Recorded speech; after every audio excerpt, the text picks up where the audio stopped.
everybody, welcome to EnCharge. I'm your co-host Mike Conley along with Alfonso Santinello, Tara Tatro Brewster, and we're here to serve you. So what we're going to do is we're going to kind of give you a little background to each of us. We're all three very different kinds of entrepreneurs, so we can kind of give you guys an insight of who we are and why we're going to be the awesome host for these shows. I am founder and CEO of the Creative Strategy Agency and the Business Channel.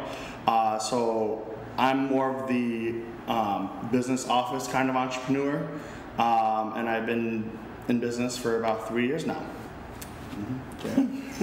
Hi, I'm Tara Tatro Brewster, and I'm one of the owners of Jackson & Connor, which is a fantastic men's clothing store on the second floor of Thorns Market in beautiful downtown Northampton.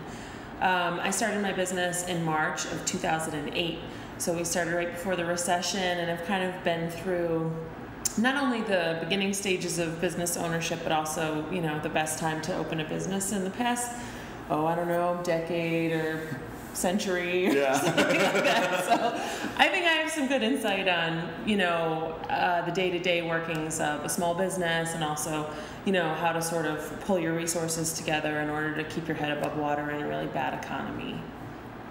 I'm Mike Conley. I'm a co-owner of the online baby gift company StinkyCakes.com.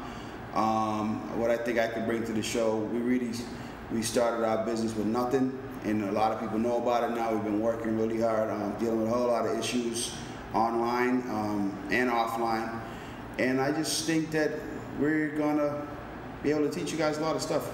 As a collaborative group, we bring a lot of different personalities, but awesome personalities. Awesome personalities. On a good day.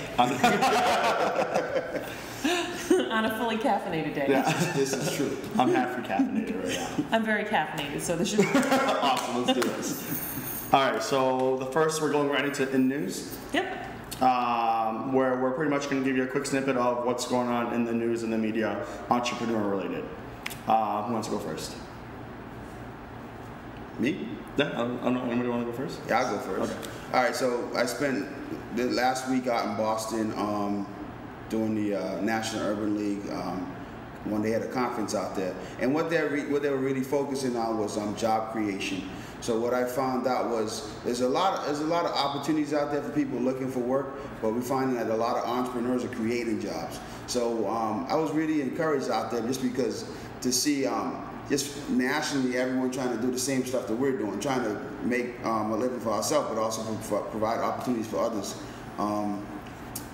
But I think that's all I wanted to share, because just to know, from not really from the business end, but also from, you know, people looking for jobs, because that's really, I mean, as any entrepreneur, we can't make money if people aren't making money to buy our products. So it's really great seeing that, and I know Washington was pushing the issue too. So hopefully, you know, more small businesses would be able to start creating opportunities for people and start seeing more jobs. Yeah, and I feel like that kind of ties in with what I wanted to sort of talk about, which was all of these tax holidays that keep coming up. Yeah. And, you know, as a small business owner, I sort of feel like these tax holidays are geared towards larger retailers or, you know, big box stores that have bigger ticket items like, you know, appliances, home appliances and things like that. And with what you were just saying, Mike, about a lot of younger people trying to start businesses, and, you know, that's small business, that's Main Street. So,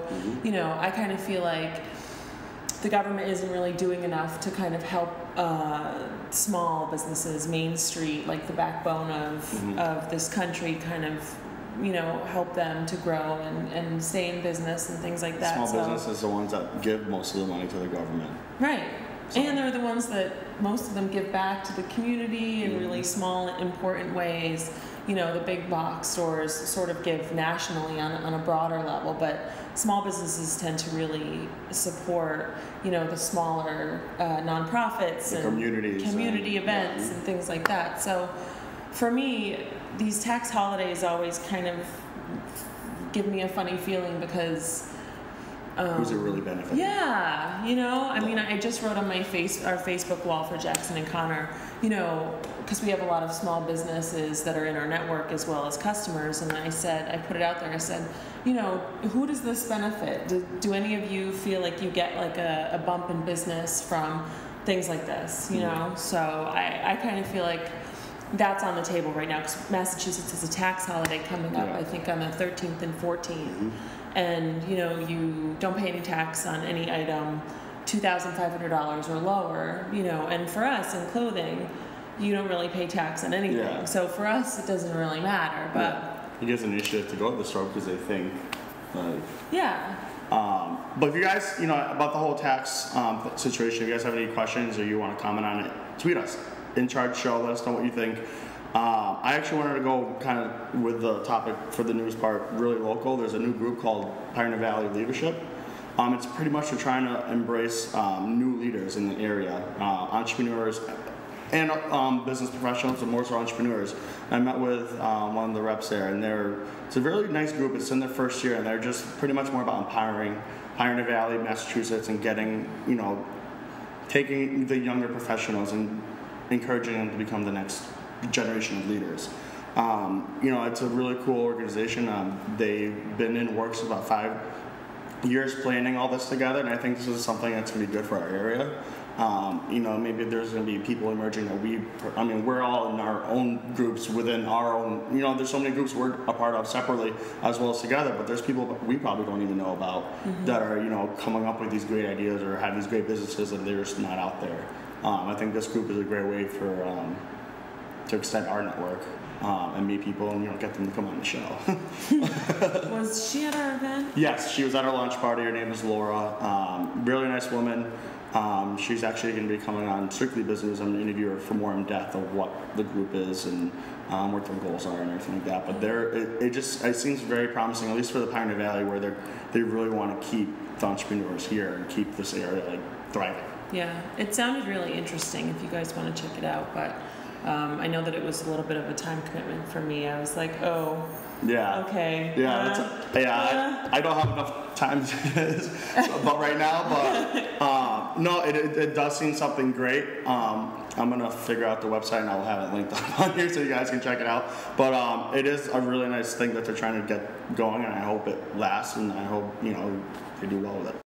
So next up, we have our 2 minutes of truth. We're each going to go over one quick questions. We're going to give you pretty much the truth of the situation of being an entrepreneur. I'll go first. If you want to be an entrepreneur, the truth is you need to learn how to handle stress, and a lot of it, and manage it in a way where you're still going to be productive for your company and for the people around you. Because for me, it was a learning curve. And you just and it's still a learning curve. You're not gonna, like, when you start a business, you're not gonna learn how to handle stress right away. It's just you're gonna learn as you go, and, you know, don't let it affect the work and the people around you. That's my truth.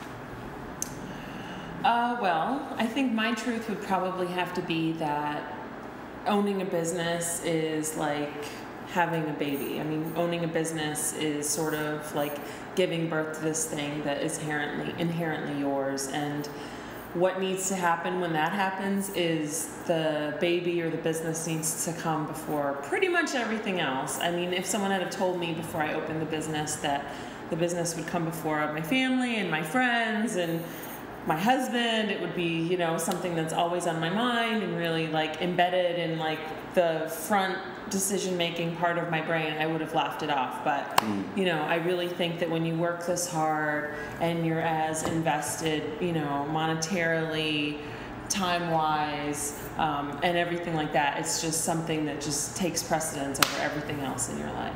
So get ready! I just want to snap into a Slim Jim. Oh yeah, brother! This is where, like, I should do the cameo and like the lead I just wanted to touch on being an entrepreneur. You really have to be willing to give it your all. I mean, sometimes you have to do stuff that you can't even imagine you're capable of doing. And especially when you're dealing with customers. I remember one time I had a lady out in New York that ordered a cake, and she made a mistake. She wanted overnight shipping, and she selected priority. And I had to drive 2 hours into New York just to get this lady a cake on time. I mean, you got to do stuff that. Bend over backwards. Bend over back, and she, you know, and that lady, she probably didn't even know what we did for her. A lot of people think, you know, being an entrepreneur, being a business owner, is just a great product and a website, and you're golden. We've been fighting for over 3 years now, just trying to launch our company. I mean, you know, and we deal with people copying us all the time. We deal with so many other issues that, you know, you just have to have really thick skin. And a lot of people, you know, don't even want to see you succeed. They'll smile in your face and, oh yeah, it's great, and that and next. And they say when you turn around, this guy, he's an idiot. He's not going anywhere. And you have to be able to rise above that. There's a lot that you have to deal with. It's not just the business side. It's just like I was saying, stress and managing your time, dealing with your family and friends, and it's just a lot. But it can be done. It can be done. You just got to pace yourself and just find that balance. Find that balance. And welcome back to EnCharge. We're here with David Pakman and the Entrepreneur Hot Seat. David, thank you so much for coming on. For the viewers that don't know you, explain a little bit of what you do. Yeah, so I do two things. I host a national radio and TV show called The David Pakman Show. I know, it's pretty narcissistic. And we just talk about... remember your name. Exactly. We talk about politics. I interview people. Sometimes they're politicians like John Kerry, who was almost president, you know. Mm-hmm. Or sometimes they're religious nuts. They tell me I'm going to hell, or they ask me when I will stop being Jewish and accept Jesus into my life. So you can see it's a pretty broad range. Yeah. And I also do some consulting work for other shows. So I work like with the Tom Hartman program, who's the most listened to progressive talk host in the country, and a couple of other shows. Great. That's excellent. So for the viewers, what the Entrepreneur Hot Seat is, we each are going to ask the entrepreneur a question, and he'll do his best to answer. And that's the awesome segment where you get to learn more about him. I'll go first. The first thing is for, you know, you started the business. How do you market to try to get more viewers or more listeners to your program? It's a long list, and I talk to a lot of people about this. I mean, it's everything from social media, networking, a lot of really boring internet, technical, nerdy stuff that usually I pretend not to even know because people's opinion goes down. So it's a lot of different stuff, but social media has been huge. I mean, with media, you know, if you have like a Comcast, which owns MSNBC now, they have a ton of money to put behind any project, so it's hard to compete with that. But social media and the internet really level the playing field so that somebody like me with a couple of interns can really do a lot compared to what we would have been able to do 10 years ago. That's interesting. And well, I'm not going to ask my question yet, but I want to know with interns, where you get your interns from, and is your move to GCC because of like a plethora of interns? You'll just be able to sort of, I want you and you and you and you. In part, I mean, in the past, each intern is really a lot of work. So sometimes they've been from high school, sometimes they've been from colleges or universities, but each intern is really a lot of work for us. For my team of 3, and that's okay because the interns learn a lot and they get a lot out of it, and we get a lot from the interns too. We just moved to Greenfield Community College, so that will make it a lot easier to have a regular flow of interns. We'll be able to get more people into the program. They'll learn marketing and production, but also it'll, obviously I wouldn't be doing it if it wouldn't also be good for us. Right. So I guess yes, we will be hopefully having a lot more interns, and it'll be much easier to get that relationship going. Excellent. Yeah. Well, I just wanted to let you know that Hampshire County is shedding a tear that you were leaving. Oh, that's right. That's not Hampshire County anymore. It's not. I don't national. know. I'm David not Pakman only thinks national. with geography. But big things. The business will still be based in Northampton in Hampshire County. We're just moving the studio part up to Greenfield Community College. Okay. Yeah. Gotcha. So you're not really leaving. Not really. So I won't cry for you. Exactly. Mr. It's only Argentina. 15 minutes. It's only 15 minutes. Yeah. It's only 15 minutes Reverse of the road. It's fine. Okay, so anyways, now can I ask my question? Yes, go ahead. Sorry. Ask away. That's okay. Tara actually asks 5 questions every time. It's like, Or 1 is fine. yeah, sorry. My question to you was kind of where you see yourself in 5 years, 10 years, 20 years. I know that, you know, you're from Argentina. I know that you go home and visit. Are you planning on going back there? Do you want to become a politician or an ambassador or something like that? Or do you just see yourself kind of, you know, expanding your reach and continuing on what you're doing, or what? Yeah, I mean, 10, 20 years is hard to really know. I don't think I want to be a politician. I mean, I don't really like politicians very much, and you know, whatever my politics are, it's really hard to find politicians that I can say they're genuinely honest and nice people. I don't know if just it's because I'm cynical or what. So I don't think I really want to do that, and I don't know about going back to live in Argentina. I have toyed with the idea. Wouldn't it be nice to maybe 2 months or 3 months out of the year just move the studio down there and just do shows from like there? December, January. When it's summer there and really Yeah, hot out. Yeah. No, but I don't know. I mean, I think that in the next few years, just want to keep expanding the reach. Hopefully, you know, world domination, I guess, is the goal. Total world domination. It's like when the spring comes in and out. We need with sound effects. We need an zoom. Oh, Tara's the character of the show. You guys haven't figured that out yet. That's all good stuff. So my question for you was, really, what was your motivation behind starting that? I mean, I seen you've been doing well, and I remember when I'm hearing you started and watching you grow it. Like, what's pushing you? What's your motivation behind what you do?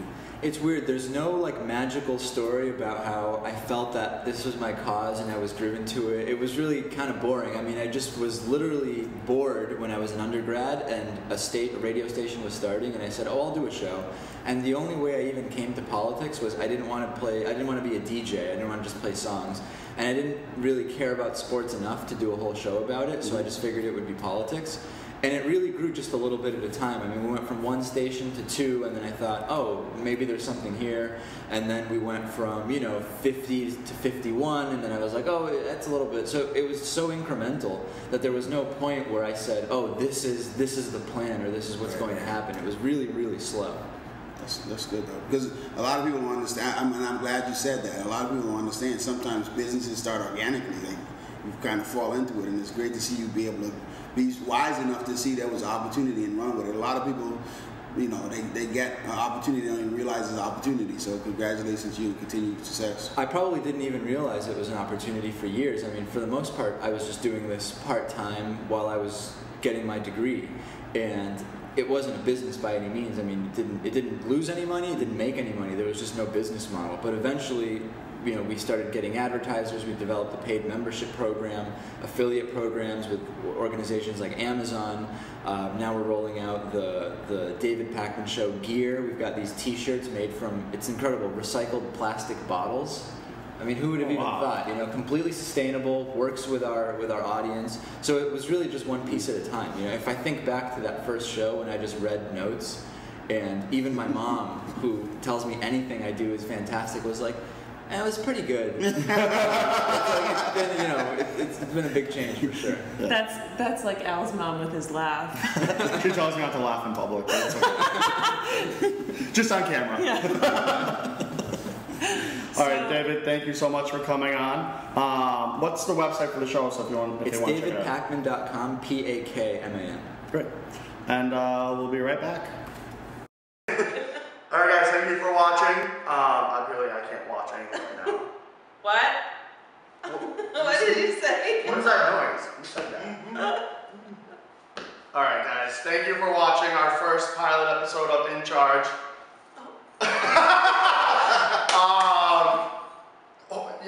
This is going to be a great series, so make sure you tune in. We're going to have a lot of interesting interviews and facts and fun stuff, and we are a riot. And tweet us your questions. Follow us on Twitter first and tweet us, please. Anything else on that?